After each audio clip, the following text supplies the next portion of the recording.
اور یہ سارے حالات دیکھ کر بھی کسی کے اندر کوئی حرکت نہ پیدا ہو، اس کے دل میں یہ خواہش انگڑائی نہ لے کہ میں اس نظام کو بدلنے کی جدوجہد کروں، تو سوائے افسوس کرنے کے کیا کیا جا سکتا؟ مجھے کہنا پڑتا ہے، تلخ بات ہے، کہنی پڑتی ہے، اگر میرے اندر یہ خواہش نہیں پیدا ہوتی، آپ کے اندر نہیں پیدا ہوتی، تو شاید ہمیں کوئی تھپیڑا لگا نہیں۔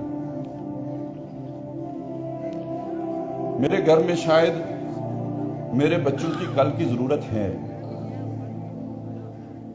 دودھ پیتے بچے کے فیڈر میں ابھی دودھ ہے، اس لیے مجھے احساس نہیں۔ میرے گھر میں کوئی شاید ایسی بیماری میں مبتلا نہیں ہوا کہ جس کا علاج میرے بس سے باہر ہو۔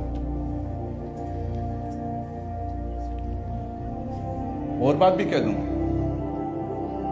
میری بیٹی پہ، بہن پہ، بیوی پہ گلی کے بدماش کی ابھی نظر نہیں پڑی۔ اس ظالم معاشرے میں لوگوں کی عزتیں پامال ہوتی یا نہیں ہوتی؟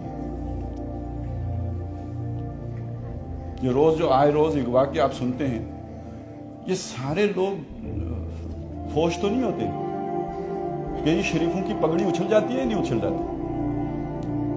آپ کے کاروبار کو ابھی کسی بدماش کی نظر نہیں لگی، ابھی کوئی بھتہ لینے آپ کی دکان پہ نہیں آیا، اور یہ بھتہ خور صرف بدماش ہی نہیں ہے، ریاست بھی ہے،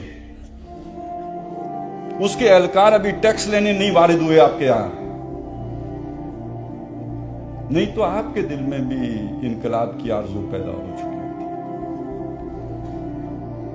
تو آپ سوتے رہیے، آپ آرام کیجئے، آپ سکون سے رہیے، آپ چین کی بانسری بجاتے رہیے، آپ اللہ ہو کی جو ضربیں لگاتے رہیے، اس لیے کہ ابھی کوئی بدماش آپ کے گھر نہیں آیا۔ جب آ جائے گا یہ فرسٹریشن آپ کے یہاں بھی نظر آئے گی، جب آ جائے گا تو آپ کے اندر بھی خواہش انگڑائی لے گی، کوئی اللہ والا آئے اس نظام کو بدلے۔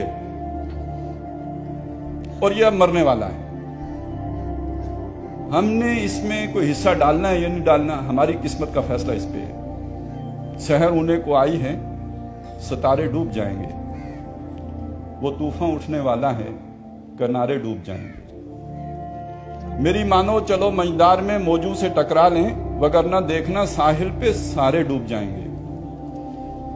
ہم نہیں کریں گے تو اللہ تعالیٰ نے تو ایک حرکت پیدا کر دی ہے، ہمارے گرد وہ سارے حالات بن چکے ہیں، نیا نظام انگڑائی لے رہا ہے، وہ اللہ کا عادلانہ نظام ہوگا۔ میرا اور آپ کا اس میں حصہ کتنا ہے؟ ہمارے بھائیوں کا حصہ کتنا ہے؟ ہم پاکستانیوں کا حصہ اس میں کتنا ہوگا؟ یہ ہماری قسمت ہے۔ اگر اللہ نے ہمیں کچھ سمجھنے کی توفیق دی ہے تو آج سے وہ جنون بھی تو پیدا کرنے کی کوشش کرے نا۔ کوشش نہیں کرتے، اللہ سے مانگے تو صحیح۔ اللہ نے اگر توفیق دیا رات کو کھڑا ہو کے عبادت کرنے کی، تو اس میں مانگنے کی چیز کیا ہے پھر؟ میرے مولا مجھے صاحب جنون کر۔